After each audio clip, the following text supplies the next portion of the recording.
Hey guys, जैसा कि आप जानते हैं कि पटना यूनिवर्सिटी जो कॉमन एंट्रेंस टेस्ट लेगी वो एंट्रेंस टेस्ट में आपका एक कॉमन पेपर है और उस कॉमन पेपर में भी कॉमन पेपर कई पार्ट्स में डिवाइडेड है, जिसमें मैंने आपको पूरा सिलेबस पूरा अपना प्लानिंग आपको बताया था एंड फर्स्ट क्लास भी हम लोग इस पे अटेंड किए थे। जनरल नॉलेज का कॉमन पेपर में मैंने आपको बताया था कि जनरल नॉलेज का पोर्शन है, जनरल एप्टीट्यूड है, न्यूमेरिकल एप्टीट्यूड है एंड जनरल नॉलेज के एक चैप्टर को हम लोगों ने देखा भी था। इधर इसके बाद जो नेक्स्ट इस पे क्लास है वो आपका मैं न्यूमेरिकल एप्टीट्यूड पे फर्स्ट क्लास दे रहा हूँ, जो कि ये भी एक क्लास इंपॉर्टेंट है एंड एटलीस्ट एक क्वेश्चन तो हर साल होता ही होता था। जब 10 मार्क्स का एग्जाम होता था कॉमन टेस्ट का तो एक क्वेश्चन होता था, तो कह सकते हैं कि इस बार तो कम से कम एटलीस्ट आपका 2 से 3 क्वेश्चन आपका न्यूमेरिकल एप्टीट्यूड के इस पोर्शन से रहेगा, जिसका नाम है मैथमेटिकल ऑपरेशंस। मैथमेटिकल ऑपरेशंस के बारे में आपने सिंपली क्लास 6-7 वगैरह में अपने मैथमेटिक्स के बुक्स में आपने पढ़ा होगा, लेकिन इन हायर क्लासेस ये एक रीजनिंग का फॉर्म ले लेता है। यानी आप जब कुछ कॉम्पिटिटिव एग्जाम का दीजिएगा, जैसे एसएससी का एग्जाम हो गया या फिर आरआरबी एनटीपीसी वगैरह, तो कुछ ऐसे एग्जाम्स में ये जो क्वेश्चंस होते हैं वो मैथमेटिकल ऑपरेशंस कहलाते हैं। कहने का मतलब है कि मैथमेटिकल ऑपरेशंस का सिंपल सा मतलब होता है कि आपको मैथमेटिकल जो टर्म्स है, यानी सिंपल सा कह सकते हैं आपको मैथमेटिकल ऑपरेशंस को पहले मैं आपको समझाता हूँ सिंपल में।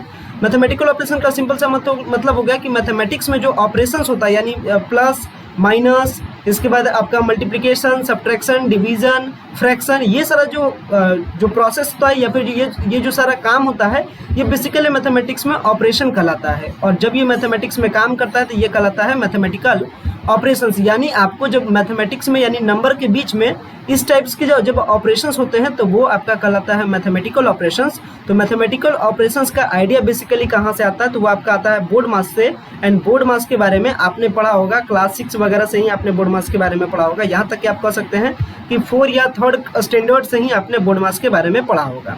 तो बोर्ड मास मैथमेटिकल ऑपरेशंस का पहला बेसिक स्टेज बनता है, यानी जिस स्टूडेंट्स को बोर्ड मास के बारे में अच्छे से पता होगा वो इस मैथमेटिकल ऑपरेशंस के क्वेश्चन को सही तरीके से डील कर सकता है। और पटना यूनिवर्सिटी आपके एबिलिटी को चेक करती है कि मैथमेटिकल जो ऑपरेशन है, यानी जो मैथमेटिकल जो बेसिक क्वेश्चन है उसको डील करने के लिए आपको आता है या फिर नहीं आता है। और ये आपके कैलकुलेटिंग पावर को भी देखती है, चूंकि वो जो मैथमेटिकल ऑपरेशंस के क्वेश्चन होते हैं वो थोड़ा सा लेंदी होता है, मतलब थोड़ा सा कैलकुलेटिव होता है। आप उस कैलकुलेटिव को कैसे आप डील करते हैं, कैसे शॉर्ट पीरियड ऑफ टाइम में आप उसका आंसर निकालते हैं, यही सारा एबिलिटी आपका देखा जाता है एंट्रेंस एग्जामिनेशन में बेसिकली। तो पीयूसीईटी भी एंट्रेंस एग्जामिनेशन में अपने मैथमेटिकल ऑपरेशन से रिलेटेड क्वेश्चंस पूछती है और इसका मैं जीता जागता उदाहरण आपको दिखाता हूँ। देख सकते हैं आप यहाँ पे क्वेश्चन पेपर है एंड इस क्वेश्चन पेपर में आप यहाँ पे क्लियरली देख सकते हैं एक क्वेश्चन पूछा गया था जिसमें बताया गया था कि put the correct mathematical science, यानी एक आपको मैथमेटिकल ऑपरेशन दे दिया गया था 33, इसके बाद आपका क्वेश्चन का साइंस 11, फिर क्वेश्चन का साइन, फिर 3, फिर क्वेश्चन का साइन, फिर इक्वल टू इंटू 6 एंड इस इक्वल टू आपका 115 यानी 115। आपको बताना था कि ये जो आपका क्वेश्चन का साइन है इसके बीच में कौन सा साइन रखा जाए मैथमेटिकल का, कौन सा ऑपरेशन इसके बीच में किया गया है, ये आपको पता करना था। तो इस टाइप के क्वेश्चन को डील करने के लिए हम लोग सही तरीके से हम लोग के पास जो इन्फॉर्मेशन होना चाहिए वो होना चाहिए बोर्ड मास का। यानी बोर्ड मास का रूल जो आपने पहले पढ़ा है वही बोर्ड मास का रूल अभी आपको अप्लाई करना है। बस आपको इस पूरे जो क्वेश्चंस को डील करने में आपको बस कैलकुलेटिव सीखना है, यानी कैलकुलेटिव पावर को डेवलप करना है। और यूनिवर्सिटी के एंट्रेंस में आपसे यही वो जानना चाहते हैं कि आप इसके कैलकुलेटिव में आप कैपेबल हैं या फिर कैपेबल नहीं है। वो जानती है सही तरीके से कि आप ये सारा बेसिक चीज़ को क्लास 6, 7, 8 में ही पढ़ कर आए हैं, लेकिन यूनिवर्सिटीज़ के जो प्रॉब्लम्स आते हैं उसमें कभी कभी बहुत ज़्यादा कैलकुलेटिव क्वेश्चंस भी आते हैं। तो आप में जो कैलकुलेटिव पावर है वो डेवलप होना चाहिए, ताकि आप जब यूनिवर्सिटीज़ के जब क्लासेस को अटेंड करें तो आपको फर्दर ज़्यादा कुछ प्रॉब्लम हो ना। तो इसलिए कैलकुलेटिव पावर को थोड़ा सा बूस्ट करने के लिए आपको ये सिलेबस में अटैच की है। तो बोर्ड मास रूल को हम लोग सिंपल सा समझेंगे। बोर्ड मास रूल बहुत ही सिंपल है और इसके बारे में आप ज़्यादा जानते भी हैं। इसमें सबसे अच्छी सी बात है कि मैं आपको क्वेश्चंस का पैटर्न बताता हूँ एंड आपको इस पर बहुत कुछ प्रैक्टिस करना, यानी कम से कम एटलीस्ट 10 से 15 क्वेश्चन आपको इस मैथमेटिकल ऑपरेशन का बनाना है, ताकि आपको फर्दर प्रॉब्लम ना हो और आप इस कैलकुलेटिव पावर में डेवलप हो जाए। तो जो सारे क्वेश्चन है, यानी बोर्ड मास से रिलेटेड क्वेश्चन, यानी कह सकते हैं जो मैथमेटिकल ऑपरेशन से रिलेटेड जो तमाम जो सारे क्वेश्चन है वो हमारे प्रीमियम ग्रुप्स में आपको मिल जाएंगे। वहाँ पे प्रैक्टिसेस वगैरह कराई जाएगी, यानी जो इससे रिलेटेड क्वेश्चन होगा पीडीएफ होगा, वो सारा पीडीएफ एंड जो क्वेश्चन है वो आपको ग्रुप्स में भेज दिया जाएगा। और आप पाइएगा कि एंट्रेंस एग्जामिनेशन में एटलीस्ट 1 से 2 क्वेश्चन आपका इस मैथमेटिकल ऑपरेशन से जरूर रहेगा। सो गाइज, अगर आप भी प्रीमियम से जुड़ना चाहते हैं तो जस्ट मिनिमम अफोर्डेबल अमाउंट है, आप उसको पे करके आप ग्रुप से जुड़ सकते हैं, प्रीमियम ग्रुप से जुड़ सकते हैं और पटना यूनिवर्सिटी के एंट्रेंस एग्जामिनेशन के लिए एक बेहतर तैयारी का रूप दे सकते हो। तो चलिए चलते हैं, स्टार्ट करते हैं इस बोडमास के रूल को। एंड बोडमास के रूल के बाद हम लोग कुछ क्वेश्चंस को देखेंगे।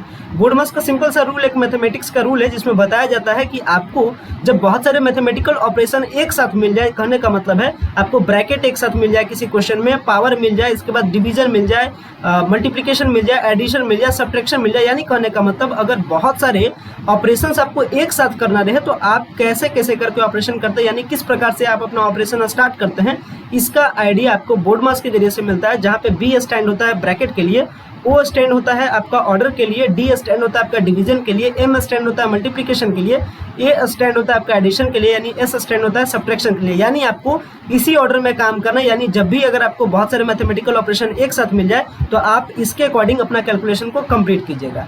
यही आपका बोडमास का सिंपल सा रूल है और यही बोडमास का रूल आपको थोड़ा सा ध्यान रखना है, जो कि आप देख सकते हैं यहाँ पे मैं आपको बोडमास का जो मतलब होता है वो यहाँ पे मैं आपको दिखा भी दे रहा हूँ, जो कि बोडमास का एक्चुअल मतलब है।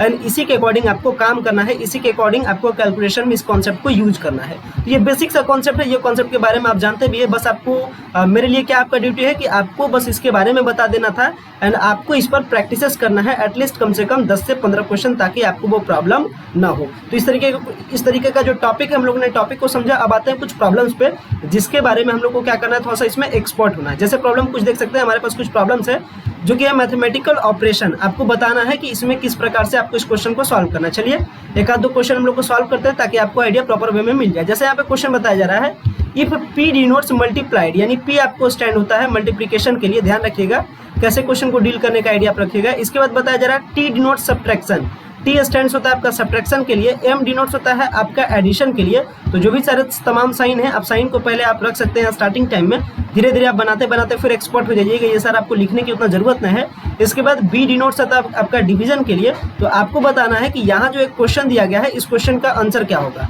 तो ये बहुत ही सिंपल सा क्वेश्चन है। क्या करना है, सबसे पहला बेसिक स्टेप में आपको जो भी यहाँ पे अल्फाबेटिकल है उसका आपको रख देना है ऑपरेशन के फॉर्म में।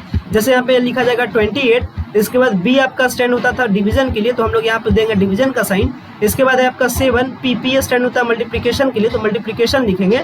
इसके बाद है 8 के बाद आपका है T स्टैंड होता है आपका माइनस के लिए, माइनस लिखेंगे।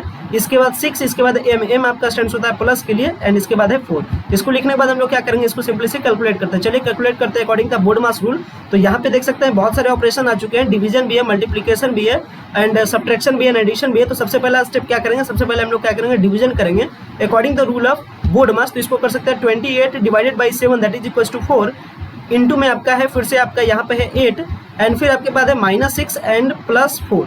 फिर इसको हम लोग कैलकुलेट करेंगे, स्टेप बाय स्टेप करेंगे, एंड फिर एक बार जैसे ही आप इसमें एक्सपर्ट हो जाइएगा तो फिर आप बहुत सारे कैलकुलेशंस को अपने माइंड में डायरेक्टली करके आंसर लिख भी सकते हैं। तो यहाँ पे फिर इसको कैलकुलेट करते हैं, तो 8 × 4 that is equal to 32, and 32 में आप 4 जुड़िएगा तो हो जाएगा आपका 36, एंड 36 में -6 कीजिएगा तो वो आपका आंसर हो जाएगा 30। तो इस तरीके से के सिंपल से क्वेश्चंस हैं, लेकिन ये सिंपल क्वेश्चंस का बस रूल मैंने आपको बता दिया। अब इसके जो कुछ टिपिकल क्वेश्चन है, यानी जो कुछ इसके लेंदी क्वेश्चंस है, उस क्वेश्चंस को भी आपको डील करने के लिए आना चाहिए, और वो उस क्वेश्चन से रिलेटेड जो PDF से जो कंटेंट्स है वो मैं आपको रेस्पेक्टिव ग्रुप में भेज भी दूंगा। और पटना यूनिवर्सिटी में बेसिकली इस टाइप्स के क्वेश्चन आते हैं, देख सकते हैं साइन चेंज वाले क्वेश्चन आते हैं। जैसे इफ प्लस स्टैंड हो रहा है मल्टीप्लिकेशन के लिए, माइनस स्टैंड हो रहा है आपका डिवीजन के लिए, मल्टीप्लिकेशन स्टैंड हो रहा है माइनस के लिए, एंड डिवीजन स्टैंड हो रहा है आपका प्लस के लिए। तो आपको बताना है इसका वैल्यू क्या होगा। तो इसका करंटली वैल्यू क्या होगा, चलिए इसको सॉल्व करते हैं, देखते हैं क्या होता है इसका आंसर। सो गाइस देख सकते हैं इस क्वेश्चन में जो इसका मतलब था, मैंने सारे मतलब को चेंज कर दिया, यानी 12 की जगह 12 लिख दिया, प्लस की जगह जो कह रहा था इंटू का साइन, यानी जो यहाँ पे साइन के इंटरचेंज के बारे में बताया गया वो मैंने साइन का इंटरचेंज कर दिया।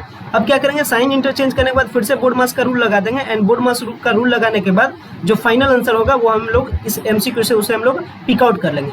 तो इस टाइप के क्वेश्चंस का आपको प्रैक्टिस करना है, एंड कम से कम एटलीस्ट आप इस टाइप के क्वेश्चन का कम से कम तो एटलीस्ट आपको 20 से 25 क्वेश्चन का प्रैक्टिस कर लीजिए, ताकि आपका कैलकुलेटिव पावर फास्ट हो जाए।